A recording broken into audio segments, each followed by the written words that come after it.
Si c'est trop fort, dites-le moi. Voilà, donc le thème qui nous réunit ce soir, c'est euh, est-il comme la femme doit-elle prêcher? Alléluia. La femme doit-elle prêcher? Est-ce que la femme doit prêcher? Voilà, est-ce que la femme doit prêcher? Vous savez, c'est un sujet qui touche beaucoup l'Église. Alléluia. Ça bosse facilement. Donc, ce que nous devons comprendre, c'est que ce thème-là touche beaucoup l'Église.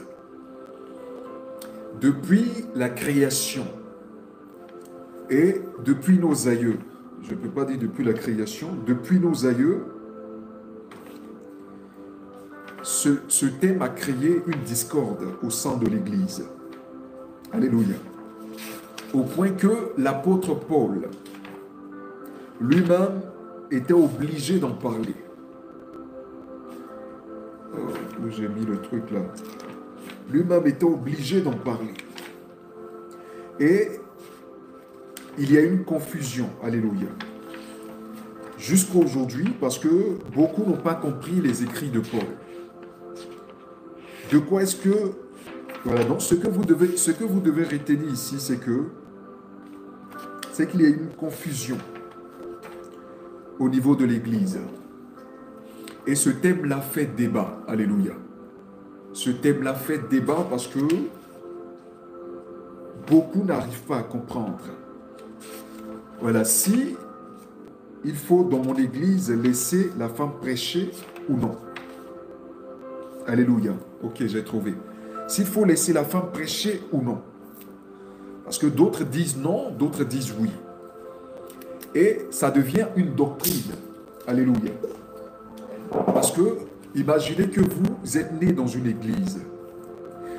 Quand je parle de naître, c'est-à-dire que vous vous êtes converti dans une église. Désolé si aujourd'hui je parle un peu vite, même si je ne sais pas parler vite. Mais vu que nous sommes en retard, il faudrait que nous rattrapons. Alléluia l'heure.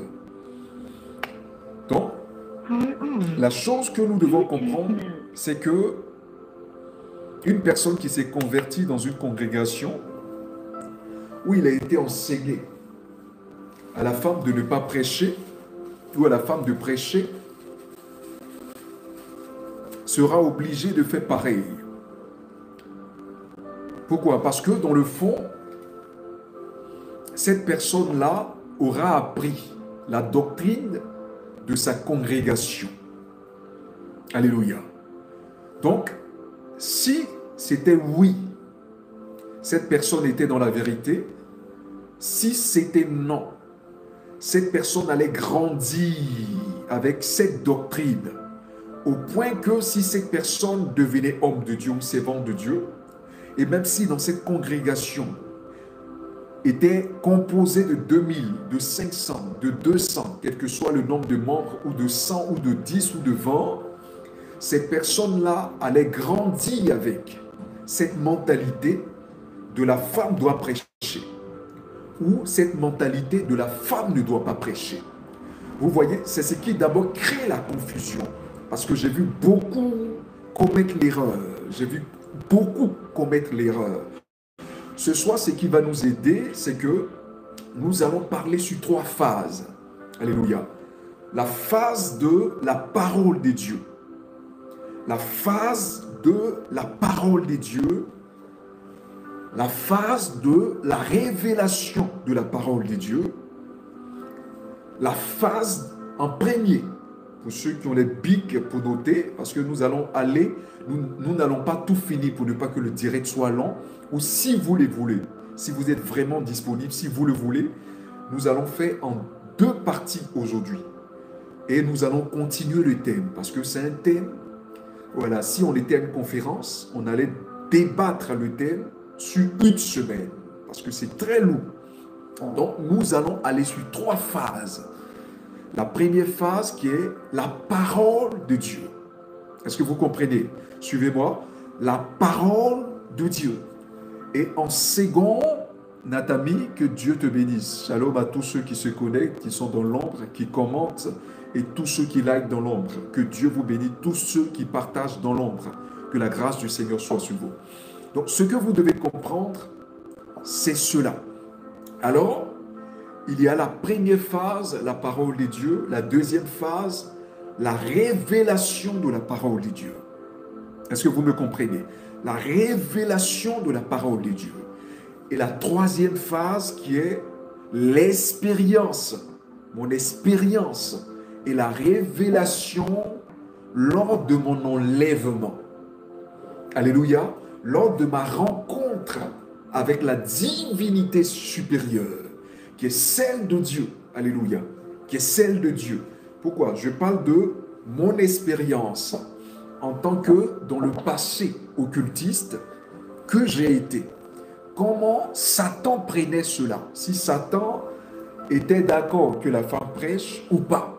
Alléluia. Parce que c'est là aussi, ce sont toutes ces choses unies qui vont nous aider à comprendre que ce que je serai en train de livrer ne sera pas un message sorti de moi. Alléluia. Parce que c'est un témoignage de comment l'occultisme utilisait soit les femmes pour exercer le ministère ou condamnait les femmes pour ne pas qu'elles exercent le ministère. Je ne sais pas si vous me comprenez.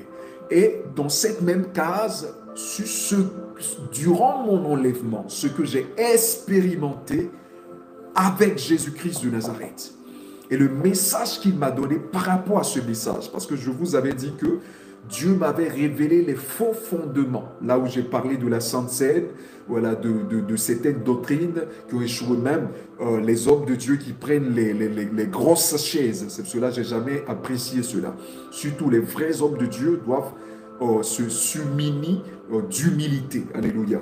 Il faudrait que la chaise des autres soit ta chaise, soit la même chaise que celle de l'homme de Dieu. Ou si c'est trop, peut-être si l'autre chaise derrière c'est bleu, pour différencier, on met une chaise royale rouge, mais une chaise simple. Alléluia. Sur l'adoration, je vous ai parlé aussi des 7 livres, voilà, sur lesquels le Seigneur se basera, que j'appelle ici les 7 parfums. Ça, j'avais publié, quand j'avais intervenu dans un groupe WhatsApp. Je voulais aussi faire une conférence dessus physiquement, mais après, il y a eu beaucoup de choses qui ont fait que après, je ne sais pas si la vidéo est toujours sur YouTube, ça a été supprimé parce qu'il y avait les numéros des gens qui s'affichaient. Alléluia. Et ça, c'était pas bon. Donc, pour la sécurité des personnes qui participaient. Voilà, donc, ce sont ces 3 phases que nous allons voir. Donc, le thème de ce soir, ou de ce jour, le thème de ce jour, de ce soir, par rapport aux différents pays dans lesquels vous vous trouvez, c'est que la femme doit-elle prêcher? La femme doit-elle prêcher? Parce que ça doit aider, oui ou non, pour que si les femmes prêchaient, qu'elles arrêtent de prêcher pour ne pas qu'elles loupent le ciel. Voilà. Ou si la femme doit prêcher, pour qu'elle prêche, pour ne pas que ces congrégations soient en train d'enfreindre. Vous voyez le mouvement de Dieu dans la vie de ces femmes qui ont un ministère. Peut-être par rapport à ce qui va se dire, voilà, oui ou non, voilà, pour aussi les laisser, voilà, manifester les dons de Dieu et marcher selon le ministère.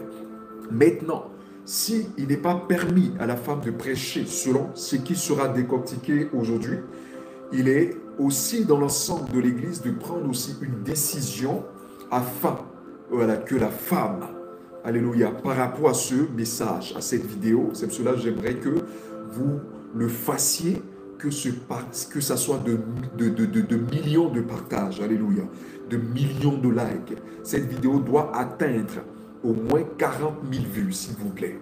40 000 vues, s'il vous plaît. Au minimum. Voilà, parce que ça concerne l'Église. C'est pour cela que j'ai identifié l'Afrique et l'Europe et certains pays. Donc que la grâce du Seigneur et la puissance du Seigneur soient sur vous. Alléluia. Donc aujourd'hui, nous allons prendre le livre. Voilà, nous allons voir surtout le thème, comment la femme doit-elle prêcher. Voilà, donc sans tarder, nous allons toucher le premier point. Nous allons aller d'abord selon les hommes. Alléluia. Parce que dans plusieurs débats chrétiens, voilà, dans plusieurs débats chrétiens, moi, c'est peut-être sur ces thèmes-là que je peux débattre. Voilà. Parce que les autres, là, je trouve que c'est des inutilités qui créent beaucoup de contestations et de querelles et pas de conversion.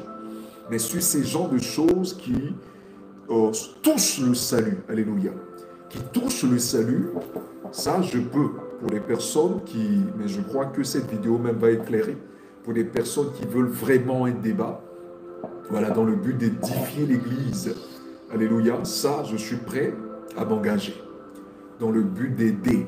Voilà, ce n'est pas une concurrence, parce que je sais que ceux qui viendront seront enseignés. Voilà, on n'aura même pas l'impression que c'est un débat, mais ils seront enseignés, voilà, ceux qui sont contre ou ceux qui ne sont pas contre, dans le but, voilà, de les diriger vers le but principal de Dieu. Alléluia. Parce que c'est pour cela que le but d'éclairer l'Église.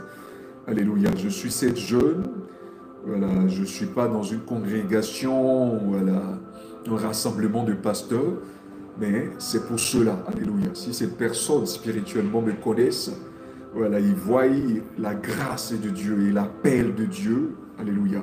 Si j'ai été combattu, envoyé en prison, c'est parce qu'ils savent que ce jeune homme est un jeune homme qui a reçu l'appel de Dieu et qui est instruit au-delà de l'âge qu'il a. Alléluia.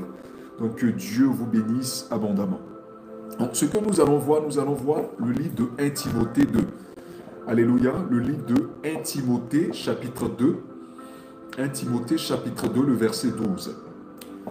Le livre de 1 Timothée chapitre 2, le verset 12. Alléluia. Nous allons aller selon les tests qui sont utilisés dans les débats par les hommes et qui créent confusion. Alléluia. Nous allons aller d'abord selon la pensée de l'homme. Alléluia. C'est pour cela que j'ai dit, voilà. Nous allons aller selon la pensée des gens, la pensée aussi de la Bible, et essayer d'instruire selon la Bible. Et après, attaquer les deux autres points. Donc vous allez prendre ici, excusez-moi, 1 Timothée chapitre 2. 1 Timothée chapitre 2, le verset 12. 1 Timothée chapitre 2, le verset 12. On la lit ensemble. 1 Timothée, la page 1430, si je ne me trompe pas. 1430. 1 Timothée chapitre 2.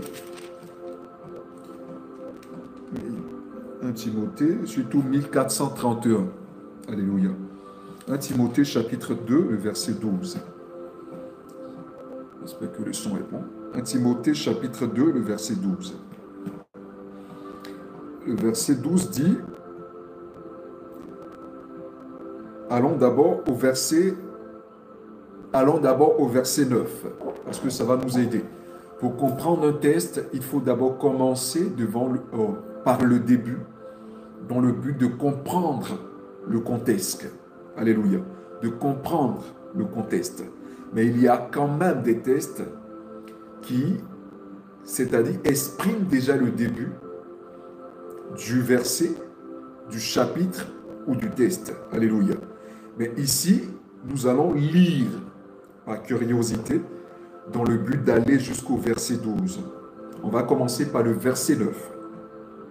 Je veux aussi que les femmes, vêtues d'une manière décente, avec pudeur et modestie, ne se parent ni de tresses, ni d'or, ni de perles, ni d'habits somptueux, mais qu'elles se parent de bonnes œuvres, comme il convient à des femmes qui font profession de servir. J'aime beaucoup ça. Qui font profession de servir. Le mot comme, alléluia, comme, alléluia. Il convient. Ce sont d'abord deux mots très puissants. Deux mots très puissants. Alléluia. Par lesquels nous allons commencer, parce qu'il y a des moments où il faut utiliser la grammaire. et ensuite aller dans la révélation.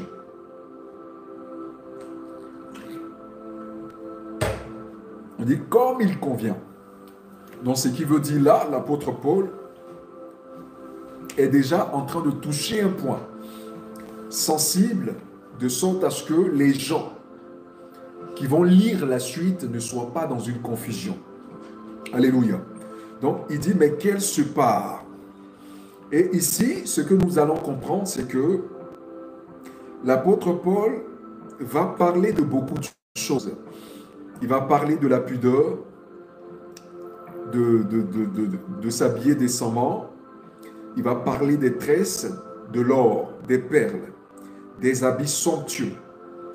Mais qu'elle se part de bonnes œuvres, comme il convient à des femmes qui font profession à servir Dieu, comme il convient à des femmes qui font profession. Ce qui veut dire, dans la mentalité de Paul, il a déjà cette perception et cette révélation qui définit déjà que certaines femmes, selon leurs appels, alléluia, et leur profession en son temps, dans l'Ancien comme dans le Nouveau Testament, avaient des femmes qui servaient.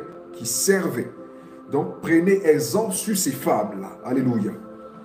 Que la femme écoute l'instruction en silence, avec une entière soumission. Une entière soumission. Que la femme écoute l'instruction en silence. C'est-à-dire, la femme doit garder le silence. La femme doit apprendre. Alléluia. La femme doit apprendre. Je dis aujourd'hui, on va aller selon la pensée des gens, de ceux qui disent la femme doit prêcher et de ceux qui disent qu'elle ne doit pas prêcher. Je serai équilibré. Alléluia. Mais à la deuxième phase et à la troisième phase, c'est qui va nous aider à mieux maintenant nous orienter et à comprendre ce que disait réellement Paul. Alléluia. Ce que disait réellement Paul, parce que l'Esprit de Dieu est un esprit juste. Même si j'ai grandi dans une communauté où c'était ceci, vous voyez, moi Dieu m'a révélé des choses, il y a certaines choses que j'ai enlevées, que je ne fais plus et que dans mon ministère, que je ne fais plus. Pourquoi? Parce que j'ai reçu la révélation. Et c'est selon cette révélation-là que l'Église sera purifiée. Que la femme écoute, c'est-à-dire, la femme ne doit pas parler. Est-ce que vous comprenez? Que la femme écoute, ça je vais dans deux sens. Le premier sens, là où l'apôtre Paul dit aux femmes de prendre exemple, alléluia, sur des femmes qui servaient déjà Dieu. Et puisque quand on parle de comme, c'est-à-dire prendre exemple, par exemple, comme celui-ci, alléluia. Vous voyez, on fait une désignation par rapport à c'est quelque chose qui existait déjà, alléluia. Donc que la femme écoute. Maintenant ici, vous voyez, on parle du silence. Là, je vais maintenant sur le bord de ceux qui disent la femme ne prêche pas. Ici, on dit que la femme se taise. Vous voyez, que la femme écoute l'instruction en silence. C'est-à-dire, quand un homme est en train de prêcher, la femme se doit, vous voyez, de se taire, de garder le silence et de ne pas dire de mots, de se taire. Alléluia. Et il dit au verset 12, il dit encore avec une entière soumission, une entière soumission. C'est-à-dire, lorsqu'on parle de soumission, c'est qu'il y a une autorité supérieure. Est-ce que vous comprenez? Il y a une autorité supérieure et la femme aussi a une égalité par rapport à l'homme. Mais celui à qui Dieu a donné à l'homme l'autorité, la supériorité, vous voyez, vous allez lire dans le livre de 1 Corinthiens chapitre 7 où l'apôtre Paul parlait un peu du mariage. Il dit, Dieu a conçu, vous voyez, l'homme pour la femme. Dieu a conçu l'homme pour Dieu. Vous voyez, mais la femme pour l'homme. Alléluia. Parce que celui qui a péché dans le jardin, ce n'est ni l'homme, mais c'est la femme. C'est pour cela que pour son rachat, elle doit accoucher. Alléluia. Elle doit accoucher, c'est-à-dire, on va aller dans cette révélation après pour que vous compreniez le sens de ce que Paul est en train de dire. Alléluia. Désolé parce que beaucoup seront choqués, mais il faudrait que vous soyez choqués pour être édifiés, pour être transformés. Et nous allons parler de beaucoup de choses. Donc, je ne permets pas, allez, donc on parle de la soumission. Voilà, donc, ce qui veut dire, même dans la soumission, ça ne veut pas dire que la femme n'a pas le droit, vous voyez, de parler. Ce n'est pas un silence entier. Voilà, le Seigneur dit à la femme, sois soumise, sois soumise. Mais il parle quelque part de ça, on va rentrer dedans plus tard. Alléluia.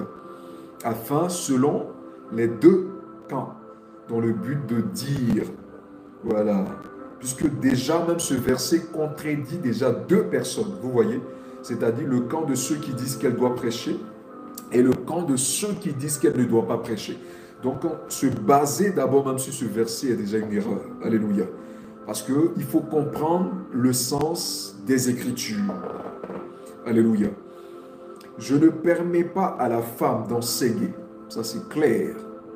C'est-à-dire blanc sur noir. Il est écrit, il n'est pas rentré dans une paraphrase. Vous voyez, ou dans une démographie, voilà, grammaticale. Donc là, il dit, je ne permets pas à la femme d'enseigner. Vous voyez, c'est-à-dire, je ne permets pas à la femme d'enseigner. Ce que je suis en train de faire aujourd'hui, c'est un enseignement. Alléluia. C'est un enseignement dans le but d'édifier l'Église, dans le but d'apprendre, vous voyez, de démystifier, voilà, un thème qui créait beaucoup, qui fait beaucoup débat. Donc ici, ce que vous devez comprendre, partage. Donc ce que vous devez comprendre ici, c'est que l'apôtre Paul dit, noir sur blanc, je ne permets pas à la femme d'enseigner, vous voyez, d'enseigner, ni de prendre de l'autorité, sur l'homme. Vous voyez, ni de prendre de l'autorité sur l'homme. Vous voyez, vous avez l'impression que l'apôtre Paul rentre dans le ministère et après, il va encore dans le foyer. Vous voyez, il va encore dans le foyer, puisque au niveau ecclésiastique et aux yeux de Dieu, nous sommes pareils. C'est vrai, il y a un homme qui est supérieur. Ça, c'est dans le foyer. Voilà, alléluia. Mais dans le ministère, voilà, tout le monde est égaux aux yeux de Dieu. Voilà, tout le monde est égaux. C'est cela la Bible dit, il n'y a ni grec, ni juif, ni femme, ni homme, ni femme. Alléluia. Donc, aux yeux de Dieu. Donc, ici, vous avez l'impression qu'il dit, je ne